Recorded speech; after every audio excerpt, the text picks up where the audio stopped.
ఆకాశవాణి ప్రాంతీయ వార్తలు చదువుతున్నది కె ఉమారాణి. ముఖ్యాంశాలు: మొహర్రం పర్వదినాన్ని పురస్కరించుకొని ముస్లింలకు శుభాకాంక్షలు తెలిపిన రాష్ట్ర గవర్నర్, ముఖ్యమంత్రి. ఎర్రచందనం అక్రమ రవాణాపై కఠిన చర్యలు కొనసాగించాలని అధికారులను ఆదేశించిన రాష్ట్ర ఉప ముఖ్యమంత్రి కె పవన్ కళ్యాణ్. అంతర్జాతీయ మాదక ద్రవ్యాల దుర్వినియోగం, అక్రమ రవాణా వ్యతిరేక దినోత్సవం సందర్భంగా రాష్ట్ర వ్యాప్తంగా అవగాహన కార్యక్రమాలు. పల్నాడు జిల్లాలో జరిగిన రహదారి ప్రమాదంలో 4 మృతి, పలువురికి గాయాలు. ఇక వివరాలు. మొహర్రం పర్వదినాన్ని పురస్కరించుకొని ప్రజలకు రాష్ట్ర గవర్నర్ ఎస్ అబ్దుల్ నజీర్, ముఖ్యమంత్రి నారా చంద్రబాబు నాయుడు శుభాకాంక్షలు తెలిపారు. ఈ సందర్భంగా సామాజిక మాధ్యమం వేదికగా విడుదల చేసిన సందేశంలో వారు స్పందిస్తూ, మొహర్రం త్యాగం, ధర్మం, మానవతా విలువలకు ప్రతీకగా నిలిచే పవిత్ర పండుగ అని పేర్కొన్నారు. శాంతి, సామరస్యం, సోదరభావంతో సమాజం ముందుకు సాగాలని ఆకాంక్షించారు. ఎర్రచందనం అక్రమ రవాణాపై కఠిన చర్యలు కొనసాగించాలని రాష్ట్ర ఉప ముఖ్యమంత్రి కె పవన్ కళ్యాణ్ అధికారులను ఆదేశించారు. అనంతపురం జిల్లా నార్పాల మండలం బొందలవాడ గ్రామం సమీపంలో ఎర్రచందనం అక్రమ రవాణా నిరోధక దళం నిర్వహించిన ప్రత్యేక ఆపరేషన్లో సుమారు 2 కోట్ల రూపాయల విలువైన 109 ఎర్రచందనం దుంగలను స్వాధీనం చేసుకుంది. ఈ కేసులో 3 నిందితులను అదుపులోనికి తీసుకున్నట్లు అధికారులు ఉప ముఖ్యమంత్రికి వివరించారు. దీనిపై పవన్ కళ్యాణ్ ఒక ప్రకటనలో స్పందిస్తూ, ప్రభుత్వం చేపట్టిన చర్యల ఫలితంగా గత 2 ఏళ్లలో ఎర్రచందనం అక్రమ రవాణా 70% మేర తగ్గిందన్నారు. రాష్ట్ర సంపద అయిన ఎర్రచందనం అక్రమంగా తరలిపోకుండా అంతర్రాష్ట్ర సమన్వయంతో అక్రమ రవాణా వ్యవస్థలను పూర్తిగా ఛేదించేందుకు చర్యలు మరింత వేగవంతం చేస్తున్నామని ఉప ముఖ్యమంత్రి తెలిపారు. అంతర్జాతీయ మాదక ద్రవ్యాల దుర్వినియోగం, అక్రమ రవాణా వ్యతిరేక దినోత్సవాన్ని పురస్కరించుకొని రాష్ట్ర వ్యాప్తంగా పలు జిల్లాల్లో మత్తు పదార్థాల నిర్మూలనపై అవగాహన కార్యక్రమాలు నిర్వహించారు. ఈ సందర్భంగా అనంతపురం జిల్లా పోలీస్ ఈగల్ ఆధ్వర్యంలో నషాముక్త్ భారత్, వికసిత్ భారత్ కి పెహచాన్ అనే నినాదంతో అనంతపురంలో అవగాహన ర్యాలీ నిర్వహించారు.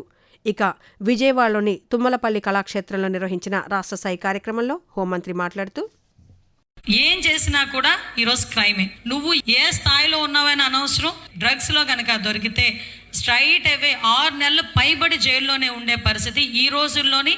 ఆఖరికి కన్విక్షన్ పడిపోయిన తర్వాత కూడా బయటకు వచ్చే పరిస్థితులు కనిపించట్లే. ఈరోజు NDPS యాక్ట్ కూడా చాలా మందికి ఈగల్ కన్ను అందరి మీద ఉంది. డ్రోన్స్ తిరుగుతున్నాయి. ఎక్కడ ఊరవతలకి వెళ్ళి చెట్టు కింద కూర్చొని నేను గాంజా కొడతానన్నా కూడా ఒక డ్రోన్ నీ మీదకి నుంచి వెళ్తుంది. అక్కడ నుంచి ఫొటోస్ వచ్చినాయి అంటే నువ్వు అక్కడ నుంచి వెళ్ళేలోపు పోలీసు అక్కడికి వచ్చి కూర్చుంటాడు. అంటే అంత స్ట్రిక్ట్గా కూడా ఈరోజు సర్వేలెన్సెస్ అనేవి పనిచేస్తున్నాయి. అలాగే విజయవాడ పాత ప్రభుత్వ ఆసుపత్రి వద్ద రాష్ట్ర స్థాయి ఈగల్ బృందం, ఎన్టీఆర్ జిల్లా యంత్రాంగం సంయుక్త ఆధ్వర్యంలో వాక్థాన్ అవగాహన ర్యాలీ జరిగింది. ఈ సందర్భంగా ఈగల్ ఐజీ ఏకే రవికృష్ణ మాట్లాడుతూ, ఈగల్ ఆంధ్రప్రదేశ్ పెట్టిన తర్వాత డ్రగ్స్ వద్దులో అని రాష్ట్ర ప్రభుత్వం ఒక పెద్ద క్యాంపెయిన్ తీసుకుంది.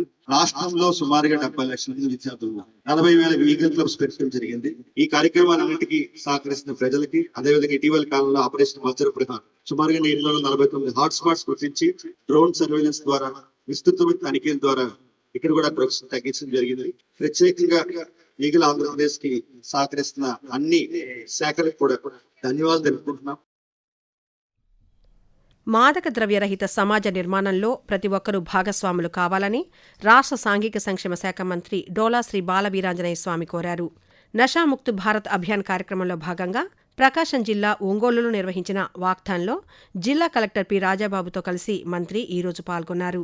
ర్యాలీ అనంతరం మత్తు పదార్థాలకు వ్యతిరేకంగా ప్రతిజ్ఞ చేయించడంతో పాటు ప్రభుత్వ ఆసుపత్రిలోని మాదక ద్రవ్య వ్యతిరేక చికిత్స వార్డును సందర్శించారు.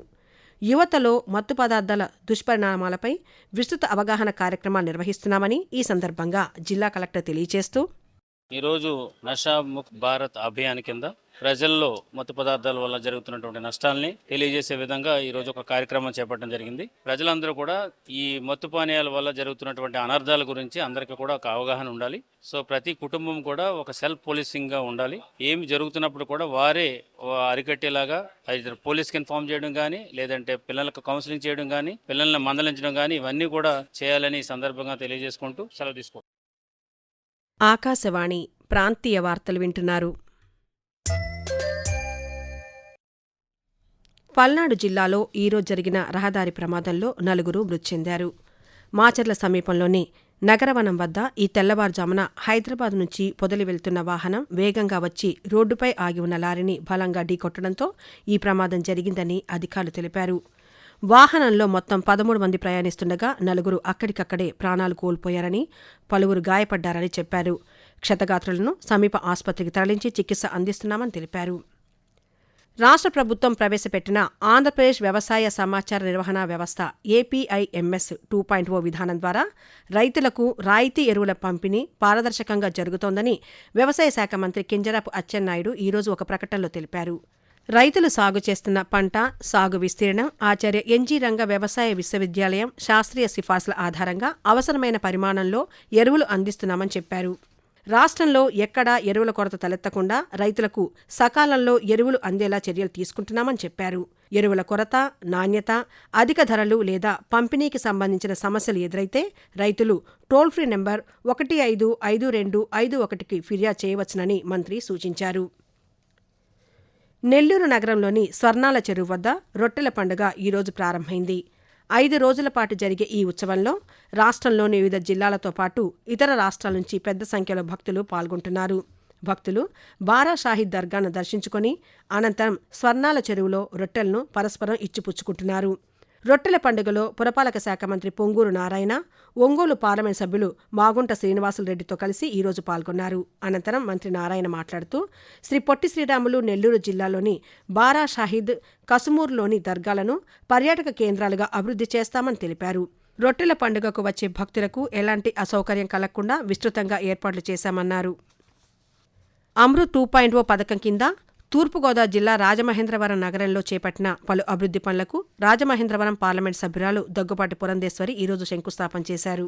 అనంతరం పురంధేశ్వరి మాట్లాడుతూ ఈ ప్రాజెక్టు కింద నగరంలో తాగునీటి సరఫరా వ్యవస్థను మరింత బలోపేతం చేయడంతో పాటు ఆధునిక మురుగునీటి నిర్వహణ వ్యవస్థను ఏర్పాటు చేయనున్నామని తెలిపారు. ఈ పనులు పూర్తయితే నగర ప్రజలకు నాణ్యమైన తాగునీరు అందుబాటులోకి రావడంతో పాటు పారిశుధ్య వ్యవస్థ మరింత మెరుగుపడుతుందని తెలిపారు. భారతీయుల స్వాతంత్ర్యకాంక్షను, దేశభక్తి స్ఫూర్తిని ప్రజల్లో రగిలింపజేసిన వందే మాతరం గీత రచయిత బంకించంద్ర చటర్జీ జయంతి ఈరోజు. 1838 జూన్ 26వ తేదీన జన్మించిన ఈ బెంగాలీ కవి వందే మాతరం గీత రచన ద్వారా భారత ప్రజల హృదయాల్లో సుస్థిర స్థానం సంపాదించారు. చటర్జీ రాసిన ఆనందమఠ్ నవల్లోని వందే మాతరం గీతం స్వతంత్ర సంగ్రామంలో సమరశంఖంగా పనిచేసింది. స్వరాజ్య సంగ్రామంలో వందేమాతర గీతంతో భారతావని మొత్తాన్ని ఏకం చేసిన బంకించంద్ర చటర్జీ 1894 సంవత్సరం ఏప్రిల్ 8వ తేదీన తుదిశ్వాస విడిచారు. ప్రధానమంత్రి నరేంద్ర మోదీ తన మనసులోని భావాలను ఆకాశవాణి ద్వారా దేశ ప్రజలతో పంచుకునే మన్ కీ బాత్ మనసులోని మాట కార్యక్రమం 135వ సంచిక ఈ నెల 28వ తేదీ ఆదివారం ప్రసారమవుతుంది. మన్ కీ బాత్ కార్యక్రమానికి ప్రజలు తమ సూచనలు అందించాలని ప్రధానమంత్రి కోరారు. ప్రజలు తమ స్వర సందేశాలను 1800117800 టోల్ ఫ్రీ నెంబర్కు లేదా mygov.in వెబ్సైట్కు లేదా నరేంద్ర మోదీ యాప్కు ఈ రోజు సాయంకాలం వరకు పంపవచ్చు. రాష్ట్రంలో 16 వ్యసన ముక్తి కేంద్రాలను 9.86 కోట్ల రూపాయలతో అభివృద్ధి చేయనున్నట్లు వైద్య ఆరోగ్య శాఖ మంత్రి సత్యకుమార్ యాదవ్ తెలిపారు. మాదక ద్రవ్యాల దుర్వినియోగం, అక్రమ రవాణా వ్యతిరేక అంతర్జాతీయ దినోత్సవాన్ని పురస్కరించుకొని విడుదల చేసిన ఒక ప్రకటనలో ఆయన ఈ వివరాలు వెల్లడించారు. విశాఖపట్నం, విజయవాడ, కడప కేంద్రాలను సెంటర్ ఫర్ ఎక్సలెన్స్లుగా అభివృద్ధి చేయాలని ప్రభుత్వం పరిశీలిస్తున్నట్లు మంత్రి తెలిపారు. వార్తలు ముగించే ముందు ముఖ్యాంశాలు మరోసారి. మొహరం పర్వదినాన్ని పురస్కరించుకొని ముస్లింలకు శుభాకాంక్షలు తెలిపిన రాష్ట్ర గవర్నర్, ముఖ్యమంత్రి. ఎర్రచందనం అక్రమ రవాణాపై కఠిన చర్యలు కొనసాగించాలని అధికారులను ఆదేశించిన రాష్ట్ర ఉప ముఖ్యమంత్రి కె పవన్ కళ్యాణ్. అంతర్జాతీయ మాదక ద్రవ్యాల దుర్వినియోగం, అక్రమ రవాణా వ్యతిరేక దినోత్సవం సందర్భంగా రాష్ట్ర వ్యాప్తంగా అవగాహన కార్యక్రమాలు. పల్నాడు జిల్లాలో జరిగిన రహదారి ప్రమాదంలో 4 మృతి, పలువురికి గాయాలు. ఆకాశవాణి ప్రాంతీయ వార్తలు ఇంతటితో సమాప్తం. తిరిగి సాయంత్రం 6:10 విశాఖపట్నం కేంద్రం నుంచి ప్రాంతీయ వార్తలు వింటారు.